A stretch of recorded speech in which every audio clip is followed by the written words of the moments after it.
नमस्कार दोस्तों, बहुत बहुत स्वागत है आपका डेली न्यूज़ इंडिया 1.0 में। आजकल ई रूपी की बड़ी चर्चा है। जब भी मोदी सरकार किसी नए पैंतरे को लेके आती है तो आपका शक बढ़ जाना चाहिए। हर वो चीज़ जो आपको बताया जाता है कि वो आपके भले के लिए है और हम डिजिटल वर्ल्ड में प्रवेश कर रहे हैं, इसका मतलब ये है कि आपकी जासूसी करने का, आपकी मॉनिटरिंग करने का एक मौका और मिल गया। जैसे कि मैंने पहले खबर दी थी कि आपके सोने पर बड़ी नज़र है सरकार की, और सरकार चाहती है कि आप अपने पूरे सोने को, चांदी को, हीरे जो आपके पास है, भारत का हर नागरिक उसे सरकार को डिक्लेयर करे। ये उनकी मंशा है। सरकार ये भी चाहती है कि आप डिजिटल करेंसी का उपयोग करें, जिसे ई रूपी के नाम से प्रचारित प्रसारित किया जा रहा है। सरकार का कहना है कि इस ढंग से हमारी जो इतने सारे हम नोट छापते हैं, तो नोट छापने का हमारा खर्चा बचेगा, हमारे एटीएम्स की हमको ज़रूरत नहीं रहेगी, और इसके अलावा लोग भाग भाग के एटीएम पे नहीं जाएंगे, पैसे विड्रॉ करने को नहीं जाएंगे, और हम पूरी तरह से कैशलेस एक किस्म से करेंसी बन जाएंगे। बैंक्स को बहुत भारी बल्कि नोट्स नहीं ले जाने पड़ेंगे संदूकों भर भर के। आपको एटीएम वाली बड़ी बड़ी गाड़ियां नज़र नहीं आएंगी जो बड़े बड़े संदूकों में नोट भर के लेके आती हैं और वो करती हैं। इससे इलीगल धंधा भी रुक जाएगा। कुछ ऐसे ही वादे नोटबंदी के टाइम भी किए गए थे। इससे आतंकवाद रुक जाएगा, इससे इलीगल धंधा रुक जाएगा, इससे काला बाजारी ख़त्म हो जाएगी, और इससे कहीं ना कहीं नैतिकता का पूरा जो डिक्लेरेशन है वो हो जाएगा। सब लोग बताएंगे किसके पास कितना पैसा है। हाँ, अगर कोई नहीं बताएगा तो वो पॉलिटिशियंस होंगे जो नहीं बताएंगे, बाकी तो सब बता ही देते हैं। पॉलिटिशियंस के पास तो अथाह पैसा निकलता है, करोड़ों नहीं अरबों निकलता है। या ऐसे भी लोग हैं जिनकी, निशिकांत दुबे जैसे लोगों की, जिनकी पत्नी की इनकम 50 लाख से बढ़कर 38-39 करोड़ हो जाती है 15 सालों में। सही बात। तो ई रुपया अपनाना चाहिए उनको, मुझे लगता है। लेकिन अब मेरे भी कुछ सवाल हैं यहाँ पर। ये सब तो मसला ये है कि हर चीज़ आपके मोबाइल में है और आप बिना इंटरनेट के आप उसका ट्रांजैक्शन कर पाओगे। चलिए, मान लिया मैंने, कोई ना कोई टूल तो आएगा दुनिया में। और ऐसा नहीं कि ई रुपया या ई करेंसी बाकी जगह नहीं है, बाकी जगह भी है। लेकिन आप जिस ढंग से जो बड़ी बड़ी बातें कर रहे हो कि अब ई रुपया दुनिया पे राज करेगा, आजकल बड़ी हेडलाइंस आ रही हैं, आजकल दुनिया पे राज करेगा, डॉलर थर थर कांपेगा साहब, दुनिया में डॉलर का राज खत्म, ई रुपी आया, अब रुपी ही चलेगा। अब बहुत सारे मूर्ख हैं ना ऐसे लोग, इनको बोलो एक काम करो अपने रुपए के बंडल लेके कहीं चले जाओ और दुनिया के किसी काउंटर पे चले जाओ, सिंगापुर चले जाओ, दुबई चले जाओ, लंदन जाओ, पेरिस जाओ, मेलबर्न जाओ, सिडनी जाओ, न्यूजीलैंड में ऑकलैंड चले जाओ, जापान में टोक्यो चले जाओ, और उनसे कहो भाई साहब मैं ई रुपी लाया हूँ, आप लोगे क्या? ई रुपी छोड़ो, बोलो मैं देखो सब 50,000 रुपये लाया हूँ अपने साथ में, सर ये ले लो आप। तो क्या बोलेगा आपसे? कहता भाई साहब आपकी करेंसी दुनिया में एक्सेप्टेबल नहीं है कहीं पे, it's just a piece of paper for us, take it away. अब साहब कुछ लोगों को लगता है कि वो दुनिया पे ई रुपी ला के राज कर सकते हैं। मूर्खता की तो कोई सीमा तो होती नहीं ना अल्टीमेटली।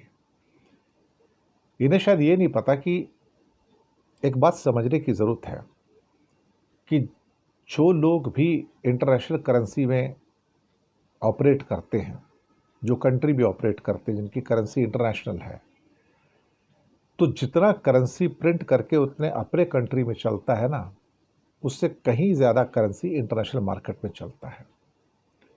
चाइना हाथ जला चुका है अपने इस मामले में, मैं सच कह रहा हूँ आपसे। चाइना इस मामले में हाथ जला चुका है और वापस आ गया। उसने भी यही सोचा था कि मेरी करेंसी इंटरनेशनल करेंसी बन जाएगी, लेकिन नहीं बन पाई। जैसे कि दुनिया के किसी काउंटर पे जाओ तो आप डॉलर एंड कैश करा सकते हो, वो कैनेडियन डॉलर हो, अमेरिकन डॉलर हो, ऑस्ट्रेलियन डॉलर हो, न्यूजीलैंड डॉलर हो, सिंगापुर डॉलर हो, आप कहीं भी एनकैश करा लो, दुनिया के किसी कोने में जाके एनकैश करा सकते हो। ये दुनिया की रिजर्व करेंसीज है। जापानीज येन हो गया, ब्रिटिश पाउंड स्टर्लिंग है, यूरो है, बस कहानी खत्म हो जाती है। या थोड़ा बहुत रियाल और दिरहम जो है सऊदी के और यूए के, वो थोड़े बहुत चल जाते हैं, बाकी तो दुनिया में कुछ चलता नहीं ना। और हमारा रुपया तो कागज का टुकड़ा है, इसकी तो कोई वैल्यू नहीं है। दूसरी बात, आज भी दुनिया भर में जितना टूरिस्ट जो ट्रैवल करता है किसी कंट्री से किसी भी कंट्री में जाए, तो अधिकतर टूरिस्ट अपने साथ कैश के अंदर पैसे लेके जाते हैं। ई डॉलर लेके नहीं जाते, ई यूरो लेके नहीं जाते, ई येन, ई ब्रिटिश पाउंड स्टर्लिंग लेके नहीं जाते हैं भाई। मैं विदेश में गया तो मैं अपने साथ कैश लेके गया, क्योंकि मुझे मालूम है कि मेरे पास दूसरा कोई ऑप्शन नहीं है, मेरा रुपया वहां चलेगा नहीं, तो मेरे को डॉलर चाहिए। तो डॉलर कैश में होगा, कैसे होगा? बिल्कुल कैश में होगा, रोकड़ा, नोट। तो ये सब चीज़ें बड़ी इंपॉर्टेंट हैं। जब आप दुबई जाते हो तो आप दिरहम लेके जाते हो, आप बैंकॉक जाते हो तो आप वहाँ पे थाई बाट लेके जाते हो। हमारी करेंसी मान्य नहीं है ना, वो दिक्कत है सारी की सारी। अब आप उसके बाद कहो कि मेरी छपाई का खर्चा कम हो जाएगा, मेरा रंगाई का खर्चा कम हो जाएगा, मेरे एटीएम के खर्चे कम हो जाएंगे, लेकिन आज भी भैया हमें समझने की ज़रूरत है कि ऑलमोस्ट 40 लाख करोड़ के करेंसी नोट सर्कुलेशन में हैं।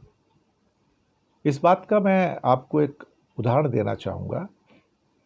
जब नोटबंदी हुई थी 2016 में, अब 2025 है, 9 साल पहले की बात है, तो कहा गया था कि सब कुछ डिजिटल होना चाहिए, हमें तो कैश चाहिए ही नहीं साहब, और नोटबंदी कर दो। और उस टाइम करीब करीब 15 लाख करोड़ का कैश इंडिया की मार्केट में था, रूपी के अंदर 15 लाख करोड़ का करेंसी नोट जो सर्कुलेशन में थे। तो पिछले 9-10 सालों के अंदर आपका डिजिटाइजेशन तो बढ़ गया, आपका यूपीआई भी बढ़ गया, सब कुछ तो बढ़ गया ना अल्टीमेटली। अगर ये सब कुछ बढ़ गया तो फिर मार्केट में उस 15 लाख करोड़ की जगह सिर्फ 4-5 लाख करोड़ का सिर्फ कैश होना चाहिए था। तो फिर ये कैश की संख्या 15 लाख करोड़ से बढ़कर 40 लाख करोड़ कैसे हो गई? आप खुद सोचिए इस बारे में, मुझे कहने की जरूरत नहीं है। आज भी जितना सो कॉल्ड इंडिया में बेईमानी तो चरम सीमा पे, भ्रष्टाचार, क्या पॉलिटिकल पार्टी बिना कैश के सर्वाइव करती है, इलेक्शन लड़ती है क्या? आपको दिखाएंगे 5 लाख रुपए लगाते तो 5 करोड़ रुपए है ना, तो 5 करोड़ कहाँ से आते हैं? कैश में आते हैं ना।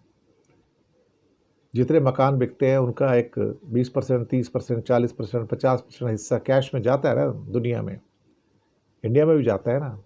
बड़े बड़े प्लॉट्स जो लोग लेते हैं कई कई एकड़ के, तो क्या उसमें कैश कंपोनेंट नहीं होता? क्या होता है ना। क्या आधा सोना इंडिया में कैश में नहीं खरीदा जाता? खरीदा जाता है ना। तो ये सोचना कि ई रूपी के आने से कोई चमत्कार हो जाएगा, तो जब नोटबंदी होने से आपका कैश कम नहीं हुआ बल्कि एक किस्म से 3 गुना कैश हो गया मार्केट के अंदर, या 2.25 गुना हो गया, तो ई रूपी के आने से आपको लगता है कैश कम होगा? आप थोड़े सालों बाद पाएंगे, और 2-3 साल के बाद, कि ये जो 38-40 करोड़ का कैश है इंडिया में, ई रूपी के आने के बाद ये बढ़कर 50 लाख करोड़ हो गया है। तो हम दरअसल कह रहे हैं एक हिपोक्रेसी के राज में जीना चाहते हैं, हम बेवकूफ़ों के राज में जीना चाहते हैं। हम सोचते हैं कि क्या क्रिप्टो करेंसी के आने से डॉलर ख़त्म हो गया था क्या? क्या यूरो के आने से डॉलर ख़त्म हुआ क्या? नहीं ना। क्या इंडिया में क्या डॉलर कैश में मिलता नहीं क्या? आपको ये लगता है कि ई डॉलर है कहीं पे क्या दुनिया में? होगा अमेरिका में, होगा, मुझे नहीं पता, लेकिन मुझे तो इतना पता है कि डॉलर कैश में चलता है साहब, यूरो कैश में चलता है। जब मैं बाहर जाता हूँ तो मैं कैश पे उनकी करेंसी लेके जाता हूँ। ये कड़वा सच है, मानो या ना मानो। तो ई रूपी का एक और ढोंग अब आपके सामने आएगा, और उसका एंड रिजल्ट वही होगा जो नोटबंदी का हुआ था या किसी और चीज़ का हुआ था। शुक्रिया।